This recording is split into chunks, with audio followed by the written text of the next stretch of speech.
Hello, everybody. Welcome. Thanks for joining us today. My name is Mike Gibb. I run accountsrecovery.net, and I want to welcome you to today's webinar on state court trends and the FDCPA. A number of rulings, mostly out of the Seventh Circuit Court of Appeals on the topic of standing to file Fair Debt Collection Practices Act lawsuits, have pushed more plaintiffs and consumer attorneys to state courts. There are a number of potential ramifications if this trend continues. Today in this webinar, which is being sponsored by TCN, we have a panel of legal and compliance experts here to shed light on this trend and talk about what it means for companies in the accounts receivable management industry going forward. Before introducing the panel, I want to take a quick second to talk about the accountsrecovery.net Slack channel. I'm going to copy and paste a link here into the chat window for anyone to click and join. If you haven't done so yet, I encourage you to click and join the channel. We've got more than 600 members. I think we're on about 17,000 messages that have been exchanged. So it's a great way for everyone to stay in touch with one another, keep updated on what's going on, and just sort of keep your finger on the pulse of the ARM industry. Now, let me introduce you to today's panelists. Lauren Burnett from the firm of Messer Strickler represents attorneys, financial institutions, debt servicers and buyers, mortgage lenders, and more in a broad range of compliance management services, including risk assessment and remediation, due diligence, third-party monitoring and auditing, training assistance, and litigation management and oversight. She represents clients in litigation matters involving the FDCPA, FCRA, and TCPA, as well as related federal and state laws. She also represents members of the consumer financial services industry in investigations and enforcement matters initiated by state and federal regulatory agencies. Lauren's a member of the National Creditors Bar Association and is active in ACA International. David Schultz represents debt buyers, debt collection agencies, lawyers, lending institutions, and others in consumer litigation throughout the country. He also counsels organizations in the consumer financial services industry on risk management, compliance, and regulatory matters. He's a partner at Hinshaw and Culbertson, a national law firm, and is a past chair of the firm's consumer financial services practice. Brent Yarbrough is a principal with Maurice Witcher. He primarily focuses his practice on regulatory compliance and the defense of consumer law claims. Brent has experience representing financial institutions, debt buyers, collection agencies, and law firms. He has defended numerous class actions and individual claims involving the FDCPA, the FCRA, the TCPA, the Truth in Lending Act, and various state law claims asserted against lenders and their assignees. Our format is going to be a panel discussion. We encourage everybody to submit questions, and we'll get to them during the course of our conversation. To submit a question, please either enter it into the Q&A tab on your Zoom webinar control panel or send it to us through the chat module. Since we're going to be talking about compliance today, let me read the following disclaimer. This presentation is not intended to be legal advice and may not be used as legal advice. Legal advice must be tailored to the specific circumstances of each case. Every effort has been made to ensure this information is up to date. It is not intended to be a full and exhaustive explanation of the law in any area and should never be used to replace the advice of your own legal counsel. All right, with that, let's launch into our discussion. I think for all the webinars I've done, I think this might be the first time I'm going to ask this question, and that is, why are we having this webinar in the first place? What is the big deal? And I'm going to ask Lauren to kick us off. Sure. Thank you for having me. Happy almost Friday, right? Wednesday is almost Friday. We're having this webinar because I think people forget that the FDCPA in its text says that you can bring FDCPA cases in state or federal court. And a lot of people forget about that state court piece. And so sometimes we find ourselves in situations where we're in state court and we have no way to go somewhere else. We either can't remove the case because it's too late. We can't remove the case because there is no Article 3 standing. We can't remove the case because we receive an FDCPA counterclaim, and you can't remove a counterclaim. And then the question becomes, okay, what do we do? And I'll end the webinar real quick. The answer is you defend it. Bye.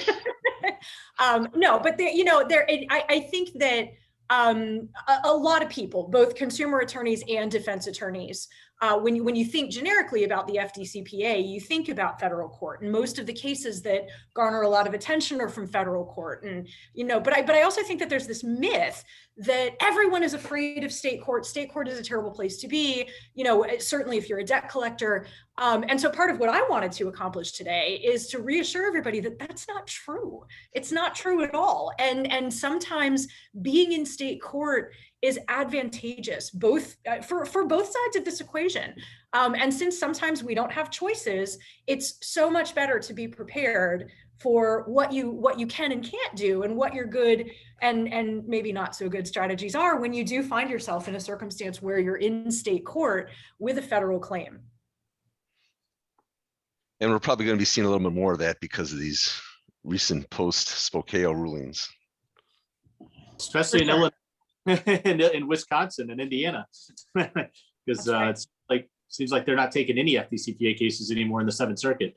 I mean, unless there's grievous bodily harm or, I exaggerate just a little, but no, I mean, I think it's funny because we're all, maybe that's how Mike selected us, but we're all in circuits that have really hit the standing issue pretty hard, with the 11th Circuit and the 7th Circuit, and the 11th Circuit with one very notable exception from recently where the court said someone did have standing, but otherwise there have been some decisions that said that FDCPA plaintiffs don't have standing, and so this is driving cases into state court.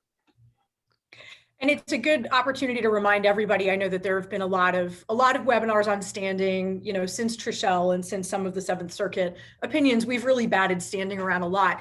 And part of my job as a defense attorney is to get really good at delivering bad news in a way that doesn't scare people. So the bad news about standing is that a dismissal without prejudice for lack of subject matter jurisdiction does not necessarily mean that your case is over. From a legal perspective, it may, from a practical perspective, you may have an opponent who, is licensed in your federal court, but not in your state court, and doesn't have local, or is out of options, or you're in a state without a savings statute. Sometimes things do work out in a way that's beneficial to the defendant, but, other states, I'm sort of a mutt when it comes to practice. I've spent my career in two different states that could not be more different from one another. So in Pennsylvania, not only is there a savings statute, but it's like one of the strongest ones I've ever seen, where a dismissal of a timely filed claim in federal court is automatically remanded to the Court of Common Pleas. So, unless you have a sort of that perfect storm of circumstances where you have really, either a consumer or an attorney who doesn't want to go through the rigmarole of appearing personally in state court, going, or they're not licensed there or what have you, these cases are not going to die simply because they can't be prosecuted in federal court. And as we see more of these standing cases, I think we're also going to see, like Brent said, more people filing organically in state court with the intent to stay there. Or bringing them in ways such as to divest us of the ability to remove them. So it's a whole new skill set that I think it's time to brush up on. Sorry, just taking notes. Let's talk a little bit about the differences between. Actually, sorry, Lauren, I wanted to follow up on one thing. You said two states that could be not more, more different. You mentioned Pennsylvania. Yep. Didn't mention the other one. Oh, Florida, because we have no saving statute here. We don't do anything like anybody else. That gif of Bugs Bunny slicing Florida off the country and letting it float away. Yeah, that's pretty right on. We're our own little entity down here. Okay. As everybody knows by now.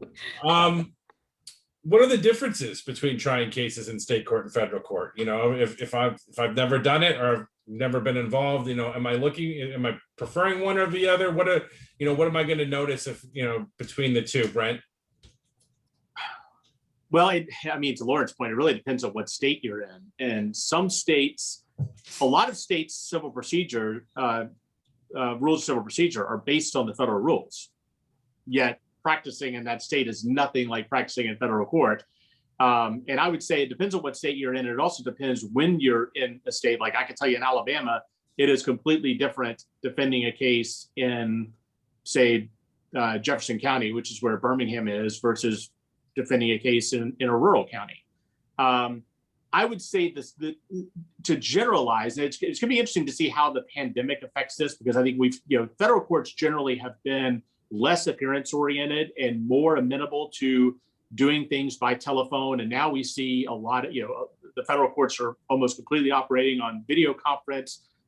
We've seen some of that now with state courts during the pandemic, but there's also a lot of state courts that essentially just shut down and said, we'll be back when we can.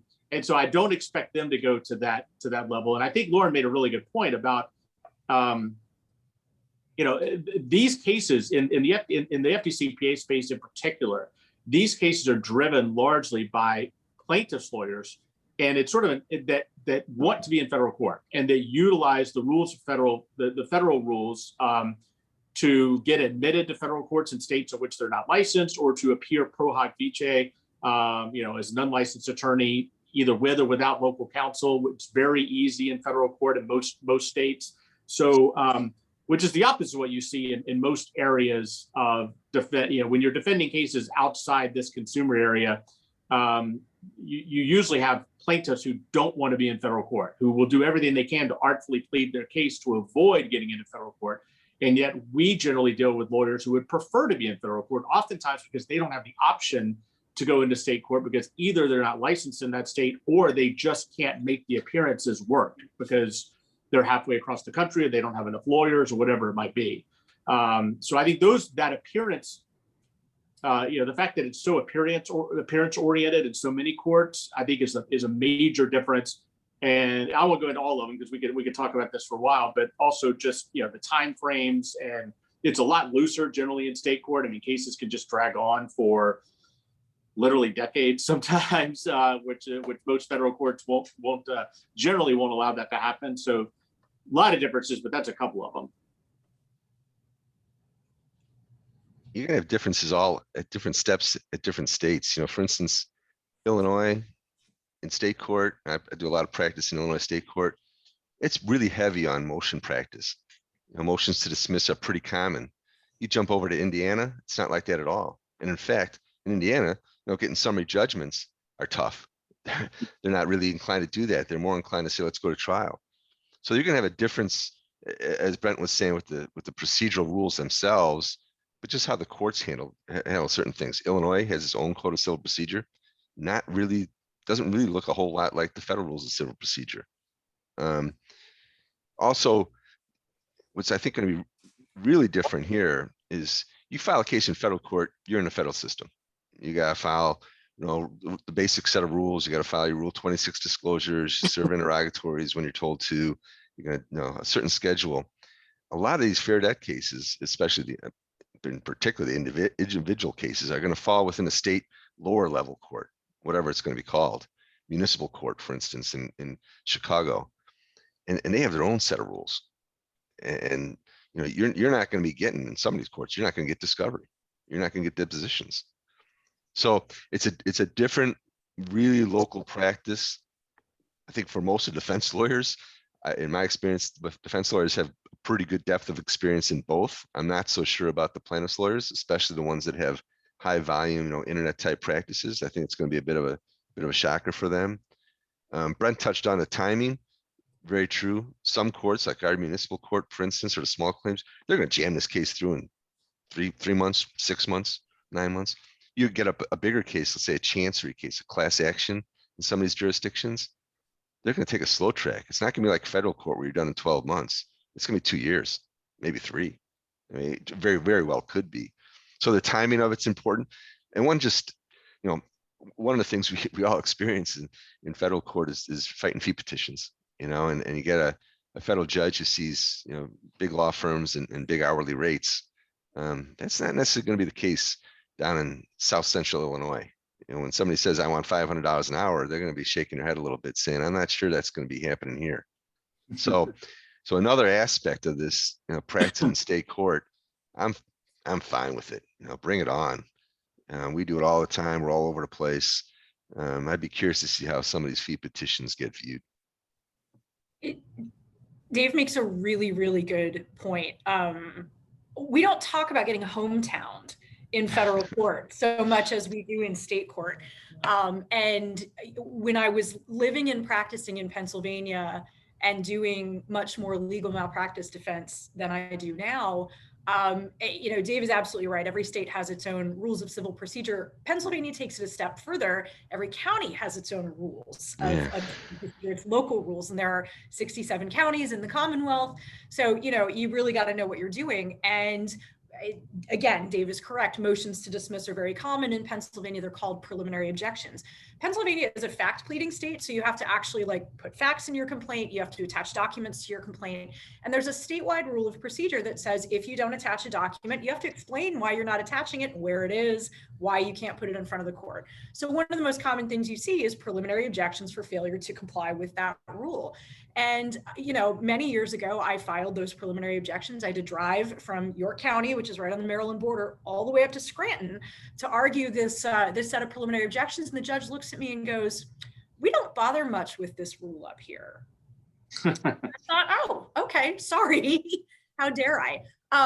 And so you're going to get that. You're going to get that, especially in, you know, I think every state has the little counties, right? Maybe not in size, but in population, where you've got one judge and the judge's mother or father was the judge before them, and they know everybody. And before they took the bench, they were the lawyer in the county, right? So they know everyone. Here in Florida, we have a lot of rules that are absolutely unwritten. You have to know your venue and you have to know your judge to get an argument scheduled. You've got to know the JA so that you can call and get on the calendar. You're going to see a lot more of that in state courts, and that goes double for the states where you have a county by county court system as opposed to the states that are broken up into larger districts. And the speed is absolutely a factor. If you're in small claims, if you're in magisterial district court in Pennsylvania, you can be looking at a 60-day filing to trial window with no depositions, no discovery, and somebody sitting on that bench, this is in Pennsylvania, who wasn't even a lawyer. A lot of the magisterial district judges in Pennsylvania were not lawyers. A lot of them are ex-policemen. So know your bench too. You're going to get a lot of variation. You know, you asked also, Mike, about just trials, and I tried a lot of cases in state and federal court. There's a pretty big difference. And one of the differences, you know, first of all, almost every federal court has a final pretrial order, which is an elaborate document, which is basically you try the case on paper before you ever get to the courtroom. State courts generally don't have that. And so if asked, especially on a smaller case, it's probably a lot cheaper to go to trial in state court. It may not be the case in a class action necessarily, but it'll probably be a little easier and a little cheaper in state court. That was gonna be my next question. The expense, and that's okay, that's fine. I'll ask you the next one that I had. Then is it? Do you think it's sort of generally easier or harder to win lawsuits in one over the other? Yeah, that's a good question. It's going to depend on where you are again. You know, the joke in Pennsylvania is that you've got Pittsburgh and Philadelphia with, you know, Alabama or Kentucky, or take your pick of the small southern state in between. You take a lawyer from Philadelphia and you put them in a courtroom in north central Pennsylvania, and everyone is going to give them the side eye and think, what is this fancy lawyer from Philly doing up, you know, in this small court of common pleas? And that colors your jury pool. You know, it's going to depend on where you are. Juries in Philadelphia can be dangerous for both sides. They have some venom and they can make huge awards. You can think that you have the worst case in the world to defend, and the jury can kick the plaintiff right out of court. So I know I sound like a broken record, but that's going to depend a lot on the makeup of where your jury pool is pulling from. And you really got to know on a granular level where you are and what types of people are going to be on your jury. Yeah, I think David made a good point about it's cheaper sometimes, particularly with smaller cases, non-class actions, to take them through all the way. And I think you look at that with state court because of another problem you pointed out earlier, particularly with Indiana, I think you said, and we find that to be true I found that to be true in the states around me, particularly in the more rural courts, where they just don't want to do dispositive motions. And, you know, you're used to in federal court, you know, you think you want to be really strategic because you file a motion to dismiss, you file a motion for summary judgment. If it doesn't get granted, you get this really bad decision that gets published, it gets all over the websites and the forums and the listservs. No, you lose a summary judgment motion in state court, you just get a one-word order oftentimes says denied. And, you know, you spend all that time putting into it, and the court's just like, well, I think there's an issue here. Let's just tee it up for trial. And so and a lot of times they just drag it along, really, I think, hoping that you're going to settle the case. And if you don't settle, then there's a jury trial that awaits you down the road. So, you know, in that situation, it could be really hard to win if you have a good legal argument and it's maybe a case you don't want to try, that's where you're in an unfortunate situation where, if you're in the federal court, and the federal court might sometimes just be across the street, and if you're in the federal court, you could probably get the case kicked out. But now, we're in a position that we're advising our client they might need to settle because you're not going to get that summary judgment, and you might not want to try the case in that state court because of some of the jury concerns that Lauren brought up. Mike, I think what I'm hearing, certainly, I feel it's not going to be terribly difficult for Lauren, and Brent, and me. It's going to be a difference. It's going to be changes. I feel a little bad for the clients, especially in-house counsel.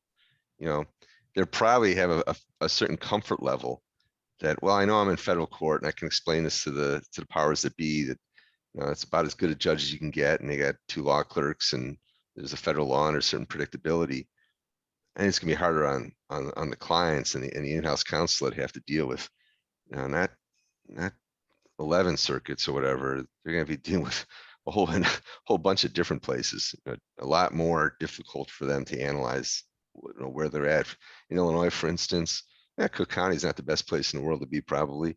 We also got a couple counties down south that are really tough on defendants. You wouldn't want to be there. On the other hand, in between, we got some great places to be. Yeah, it's funny. Yeah, we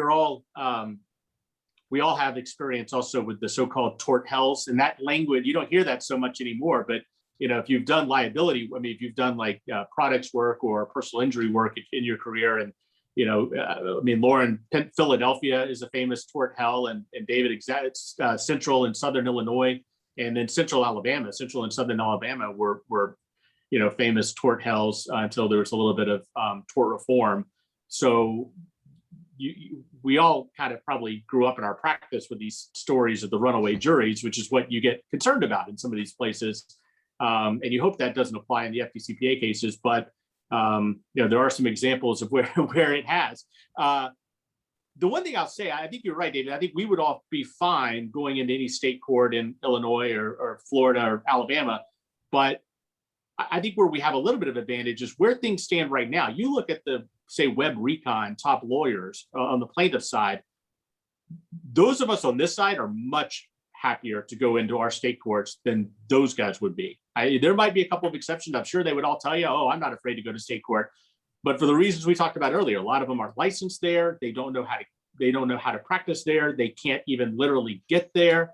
So I think in the short run, we've got a bit of an advantage just because the lawyers who are bringing these cases don't want to really be in state court. My concern is if they really want to pursue these things, and if they can build some relationships with local counsel, what we might see come out of this is the creation of new creatures that we have to deal with that do know how to practice in their state courts, haven't really thought about the FDCPA or the FCRA or some of these other statutes, but suddenly see there's money to be made. And now we are seeing new filings in random counties of state courts from a new crop of lawyers that never had heard of the FDCPA until standing for become local counsel for the heavy filers. Great point. Have you guys seen that yet? Yes, Yeah. Experienced that. Yeah, and that's been not so much with the FDCPA itself, but down here in Florida, we have a reciprocal fee statute. And so we have, attorneys whose entire practices are devoted to debt defense, because if they win, then they can make an application for their fees under the reciprocal fee statute.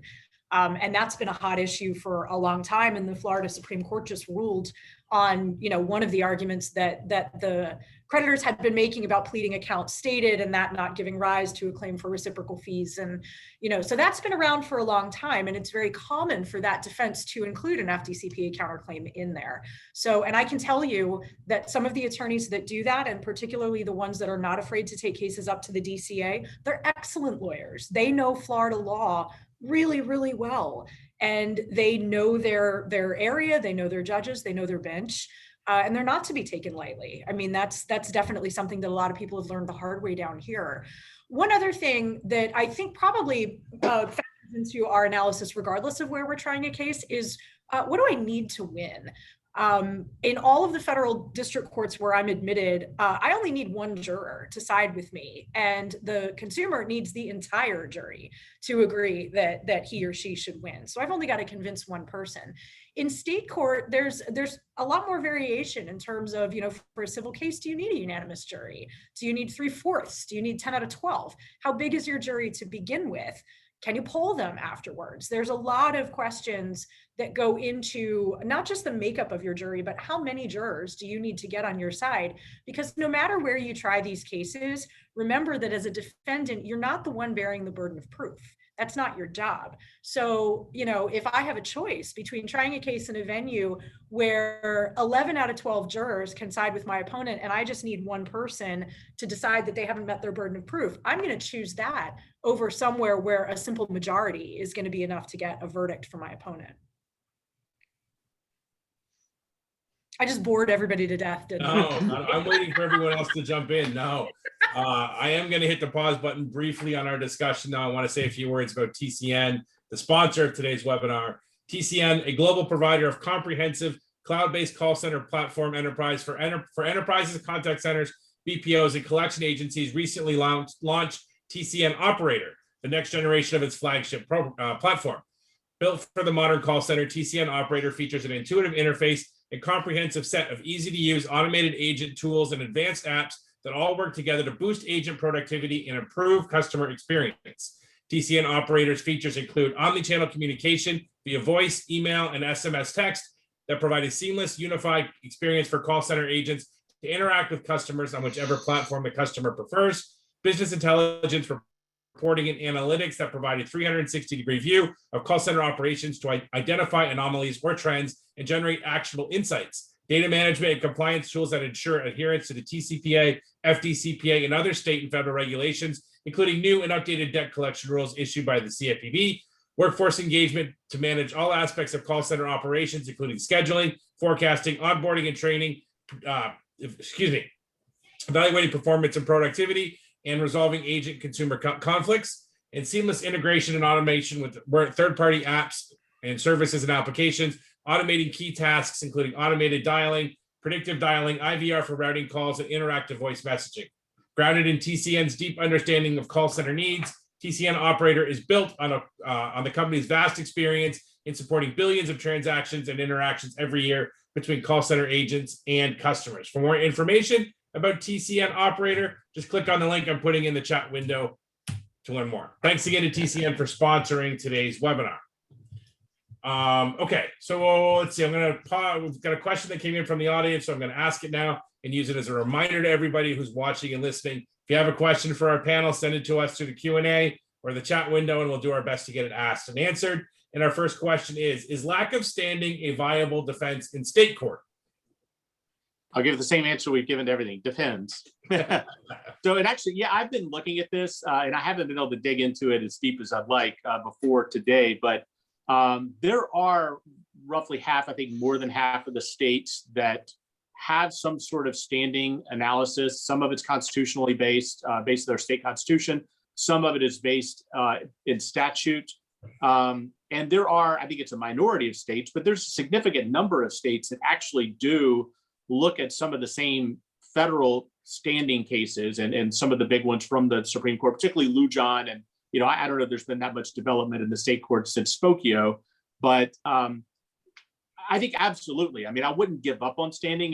Lauren made a good point earlier that if you win on standing in federal court, the case isn't over. It's generally going to be a dismissal without prejudice, and they can then be refiled, or oftentimes if it was a removed case, you might just get directly remanded back to state court.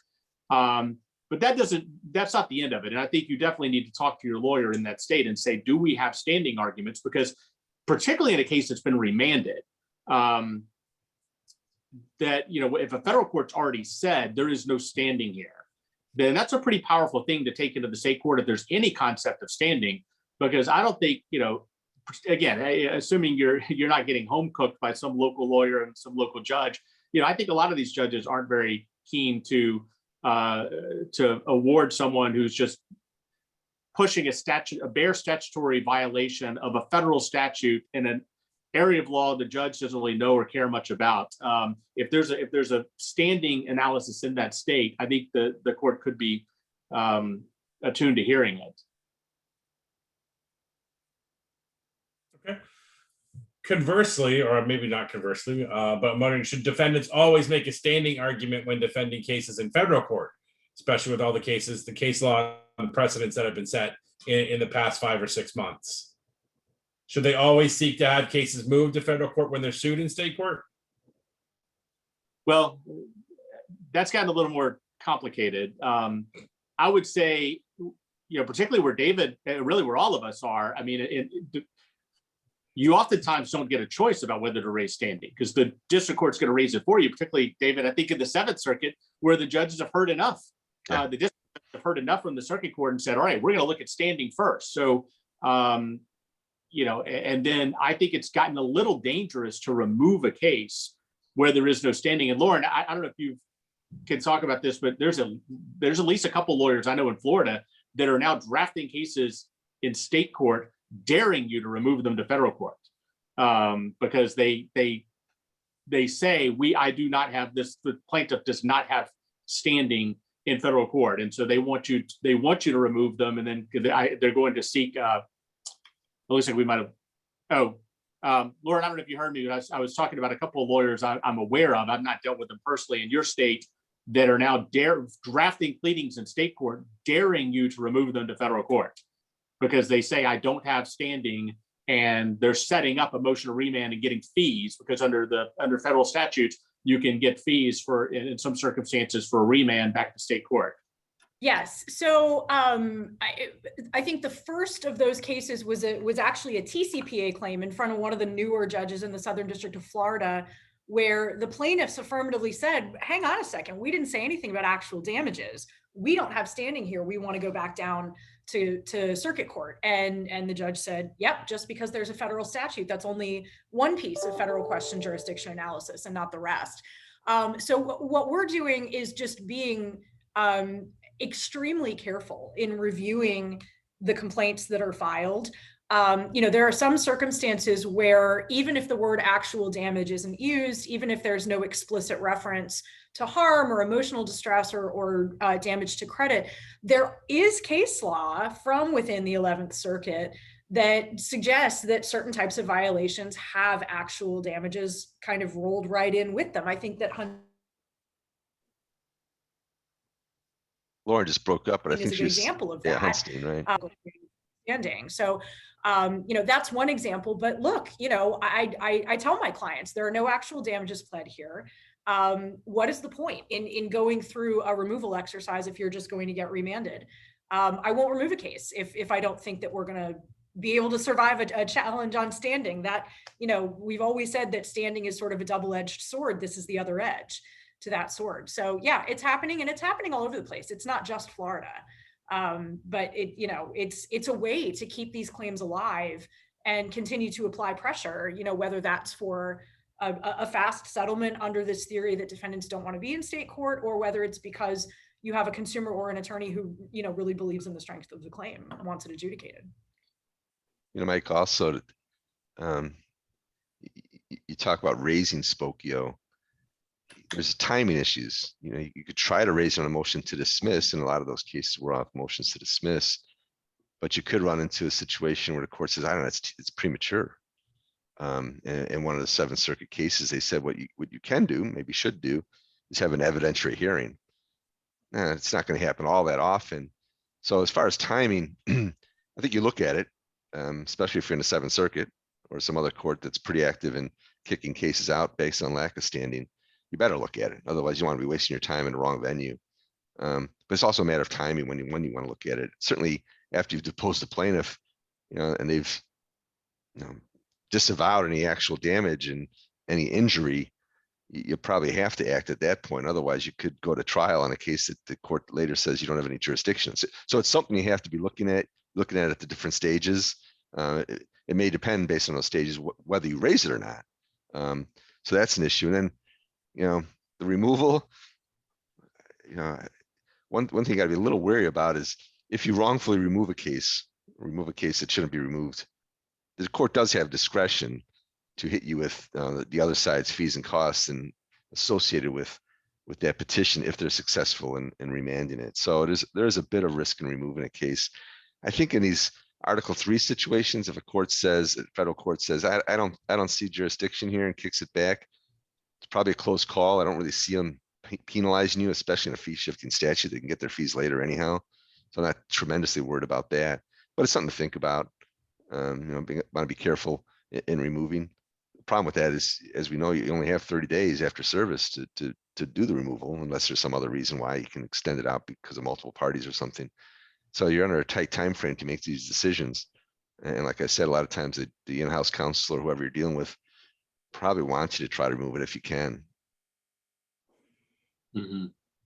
Yeah, and I think another issue about looking at, if you're in federal court and you're looking at whether to argue standing, and you're talking about the timing, as David just brought up, also, Lauren, you talked earlier about the saving statutes. And, so in some circumstances, I benefit you to hang out in federal court as long as possible before you tell the federal court they don't have jurisdiction. And then because in some states you can close the door on their ability to go back to state court, and others you can't. So you need to be aware of where those statutes exist.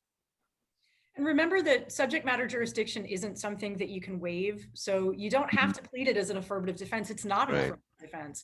Right. You don't lose anything by not pleading it. And on the flip side, you can't stipulate to it either. You can't agree among yourselves that the court has subject matter jurisdiction. It's a fluid concept that the courts are going to look at, that the courts have to look at every single stage of the proceedings. And so using Dave's example of the motion to dismiss versus this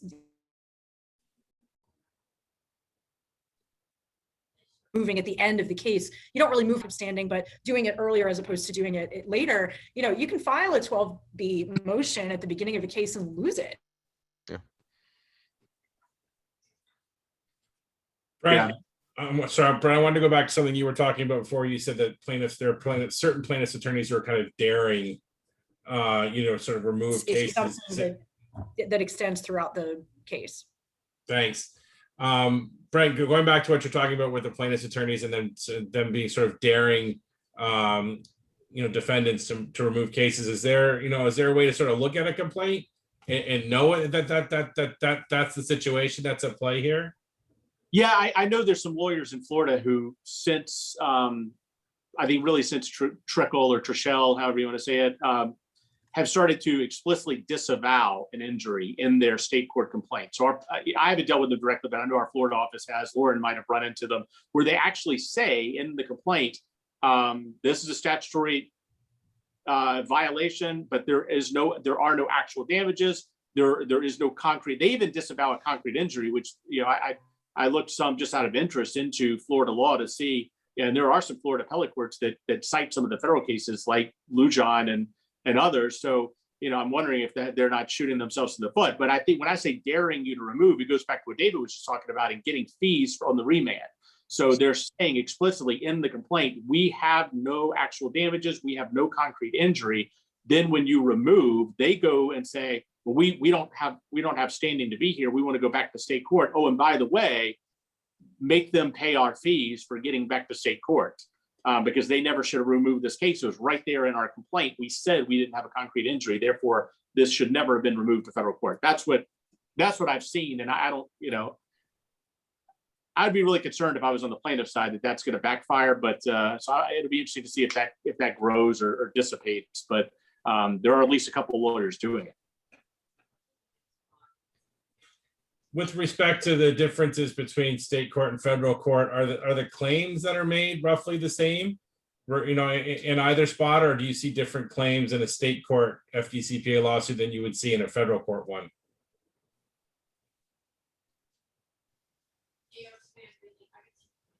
I'll take a shot at that. In federal court, what we typically see is obviously the federal question case first, unless you're in diversity, but the federal question case, and we see a lot of tag-ons. So you're going to see, Illinois consumer fraud claim. You're going to see in Wisconsin a WCA claim. There's a couple Indiana consumer-oriented statutes there, usually tag-alongs.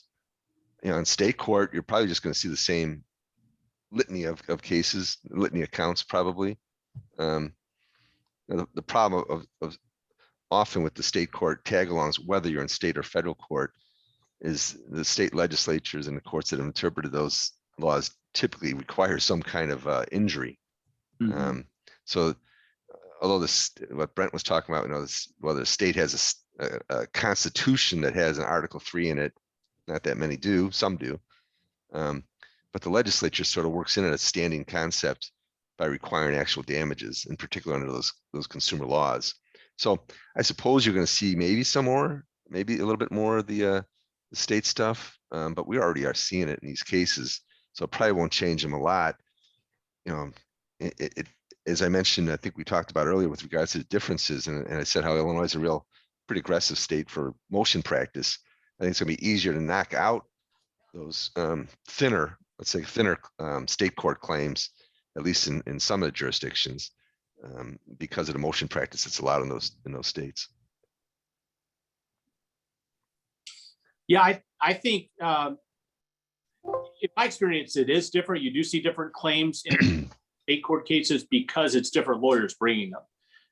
Where I practice, actually, the leading FDCPA lawyer in Alabama for the last couple of years, I need to look at the statistics again, but I'm sure he's still in the lead, is actually one of David's neighbors in the Chicago area. It's not an Alabama lawyer. So, when you're dealing, we've got other out-of-state lawyers who come and bring, because it's very easy to get admitted pro hac vice for in our courts. And so, but they're not as familiar with the other state laws. They're just bringing their FDCPA claim or their FCRA claim or their TCPA claim, and they're not digging around to see what state court cases, what state court causes of action might go along with that. So I tend to see when it's an in-state lawyer, they might be throwing 6 or 7 related claims at it, including all these state court claims, along with the FDCPA claim. But that's not the way most FDCPA cases around here are pled. It's usually just the federal claims. Okay. Lauren, you were talking a little bit before about the unwritten rules associated with some of the state courts. Is that just an experience thing, or a sort of a, for lack of a better term, trial by fire, where you just kind of got to learn them as you go?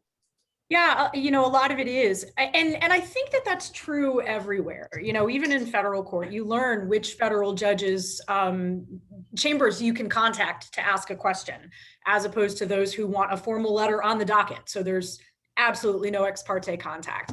I just think that there's more of it in state court, and that is particularly true as you get into the smaller counties where you have a smaller population and everything just has less of a formal feel to it. The bigger counties in Florida, Broward, Miami-Dade, they have pretty well established and well publicized procedures for how to do things. It's when you get into the littler counties where, things might get a little sideways. Yeah, it's funny just on that point. I mean, I've got so many, we probably all have all the crazy stories, and the best lawyer stories all come from state courts. And I won't tell any of them, but I'll just give you a couple of snippets about how different these places can be. Yeah, I remember the first time I went to one small rural court, the judge walks in. It's customary in every court when the judge enters the courtroom, everyone stands up. I stood up. I was the only person standing up. He looked right at me and said, "Sit down, this ain't Birmingham." And that's kind of flavor. And then, but on another occasion, I remember was in a South Alabama court, and the judge came out and looked at the docket and said, "Well, I'm not going to call the docket in order today because we got a lawyer from Birmingham who must be very busy that traveled all the way down here to see us." And I thought, well, I hope I'm not the only Birmingham lawyer in the courtroom. So that's it's very different. You got to know your place, and a lot of times, fortunately, I know I'm going into some of those areas, and I know how to how to deal with it. But you got to know what you're heading into. I can only imagine what David deals with going to South Illinois from Chicago. Yeah, so good story about that. Well, I got a lot of stories about that, but I'll cut them all short and say I've got a nice Belleville office and really good lawyers. And Belleville, as you may know, is across the river from St. Louis, and it's a heck of a lot of litigation down there. And it's a good place if you're a plaintiff, especially if you got hurt. So I practiced for more of the years than I'm going to mention, but I rarely go to those courthouses. I rely heavily on my Belleville lawyers to go to those courthouses. And now with Zoom, I'm actually been zooming into those courtrooms a little bit, and I'm still a little uncomfortable. But it is different. Do you, I guess, sort of absent any rulings from, to the contrary from any other appeals court, do each of you expect that we're going to kind of continue to see more state court activity with respect to the FDCPA? Given the rulings that we have right now on the books as it relates to standing? I can tell you from the Seventh Circuit perspective, it's absolutely happened. The cases are getting filed there. I think some of the lawyers, the plaintiffs' lawyers that are filing them, are pretty comfortable in their states, so they probably don't want to deal with the Spokeo motion or get 6 months into a case and have a federal judge telling them to go back home. So we're seeing that. We're ready for it.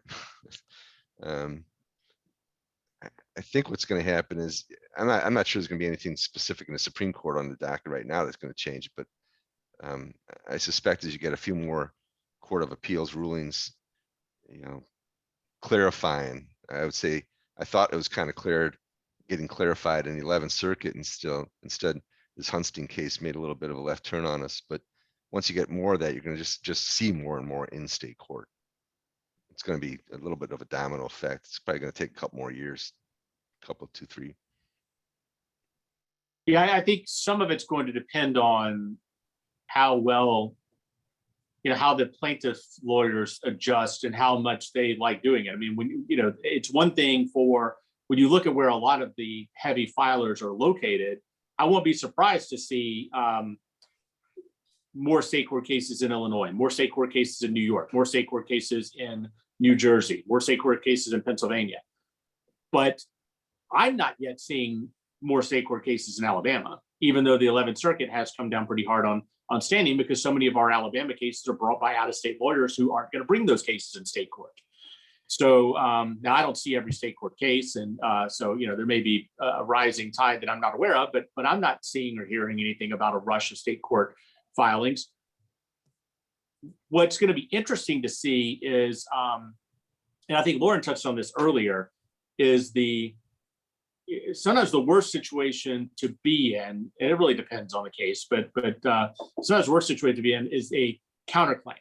And that's always been an opportunity for the consumer bar if they're involved in the collection case. So, and that's what I'd be interesting to see, is if we start seeing more counterclaims. And I'm hearing anecdotally from other parts of the country that they are seeing more counterclaims, which is telling me that some of the consumer lawyers who prefer to be on the offensive, they don't necessarily want to defend consumers in debt collection cases, are now going back and defending consumers in debt collection cases so they could bring their claims as counterclaims in the state court and not have any fear of removal, and have maybe more favorable, in their mind, jurisdiction.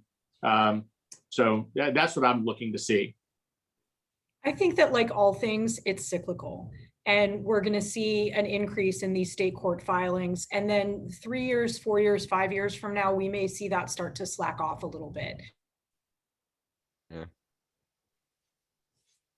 I found that some through 5 years from now. And I'm sorry to everyone, my internet connection is a disaster today. It's the construction above my office. That's my thought anyway. No problem. Brent, you talked about something that's, I personally have an issue with, and that's sort of trying to keep track of what's going on at the state court level and not being aware of all the state court lawsuits. Does anyone have any advice or insights, to sort of to help the industry sort of stay on top, because there really isn't a pacer for state courts, and it can kind of get a little difficult to sort of stay on top of all the different counties and states. We don't all have, the big budgets that, David's firm has to stay on top of everything. Some of these, it's hard in Cook County. The filing system's not unlike it was probably 40 years ago. So even if you could find that so-and-so has been sued, debt collector's been sued, good luck getting the case. Go find that complaint. It's tough to keep track of that stuff. You could probably focus on the largest, where they're getting filed now in federal court, and they're large urban areas. You could probably focus on those and get a pretty decent handle on what's going on in state court.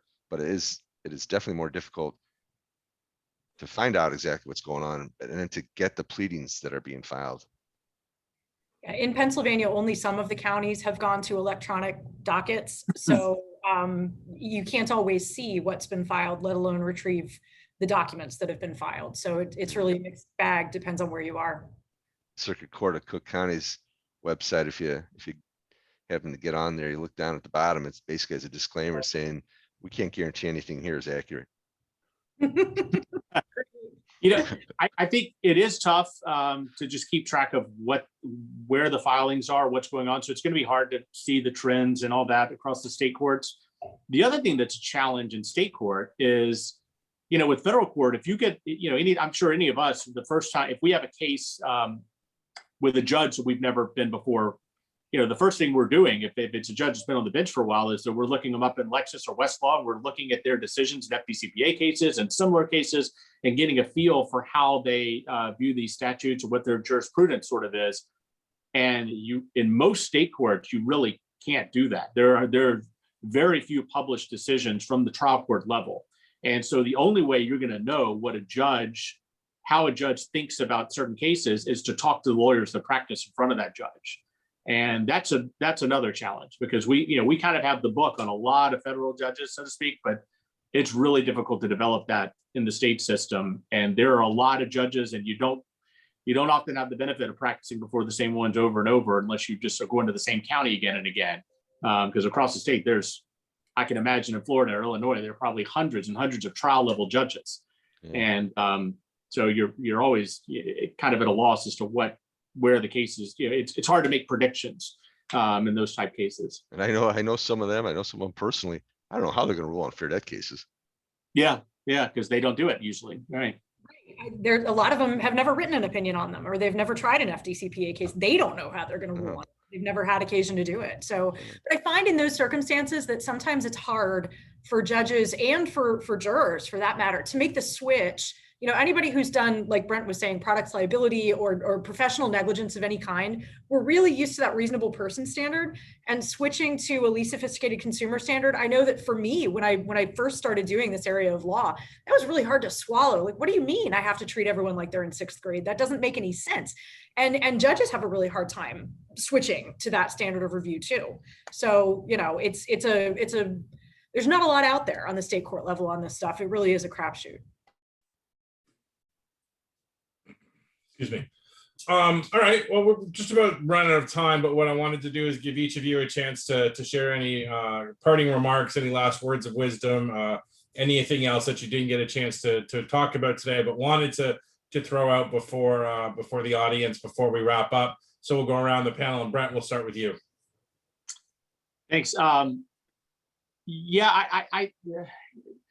I think the way I would wrap it up is that if you're getting cases in state court, or if you have these concerns about state court issues, you just have to talk to your local lawyers, or talk to somebody there, and do it quickly. That's the one thing that I would say about particularly state court litigation, is you got a lot of clients that will wait until day 19 or 20 to send their new FDCPA case to defense counsel. And there's often a lot of good reasons to send that case as early as possible when you're in a state court, because there may be some options, because as we were talking earlier, a lot of in-house counsel aren't as used to dealing with the various state courts, and your local lawyers are going to know some of the options that you might be able to pursue in a state court, but some of those things are very time dependent. And so, reach out, assign counsel, talk to your counsel, see what your options are, and early, and be open to a different way of doing things. That's the main thing I would say.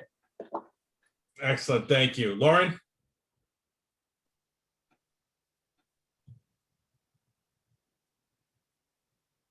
Lauren? I'm completely frozen. Sorry, that's okay. No, we'll come back to you. Apologize to everybody. That's okay. We'll come back to you in a minute. David? Well, I think, one thing that's obvious now is that Spokeo was not the solution. A lot of people liked it and pushed it, and sure, it might get your case dismissed, but it doesn't end your case sometimes. So that's something to kind of keep in mind. I think what Brent was saying, maybe I'm amplifying it slightly, is Now more than ever, you want boots on the ground. You want people prepared and actually do litigate in those jurisdictions. I think it's going to be for the defense side, the defense bar, it's going to be an easier adjustment for our clients. We have firms with a decent amount of reach and relationships. So that's going to be, it's going to be a little bit of a game changer. And I think the last part I would say is how much of a game changer and how long, I'm not sure. Like I said, it's going to be a 2-3 year thing until we figure it out. And as Lauren probably made sure and correctly said, once we figure it out, it's going to be a whole new game. They're going to figure something out anyhow. So we'll be right back in federal court, perhaps. Excellent. Thank you. Lauren, you back? I am. I think so. I'd say, breathe. The sky is not falling. This is the same FDCPA in state court as it is in federal court. And as Dave and Brent both said, you have options in state court that you don't have in federal court. So really talk to your counsel. Find out what those options are. Some of them are really great, you guys. And there's a lot of opportunity here to insulate yourself from this myth that we don't want to be in state court, right? And so once you teach that lesson, that you're not afraid to defend yourself in state court, that you know what your tools are and you're not afraid to use them, that's really invaluable. And so look at it as an opportunity and not as an obstacle. Excellent. Well, on that note, we'll wrap things up. David, Brent, Lauren, thank you so much for your time and your expertise today. On behalf of everybody watching and listening, thank you very much for participating. Really appreciate it. Thanks again to TCN for sponsoring today's webinar. Please check them out at www.tcn.com. Make sure to share your feedback about the event. A survey will pop up on your screen when I end the webinar. So please share your feedback as well as any other ideas you'd like to see covered in an upcoming webinar. We're back tomorrow talking about overcoming objections and dealing with difficult consumers, something I know everybody can relate to. So hopefully you signed up for that. And we'll see you back for that. Until then, have a great day, everybody, and we'll talk to you soon. Panel, thank you so much. Really appreciate it. Thank you. Thank you.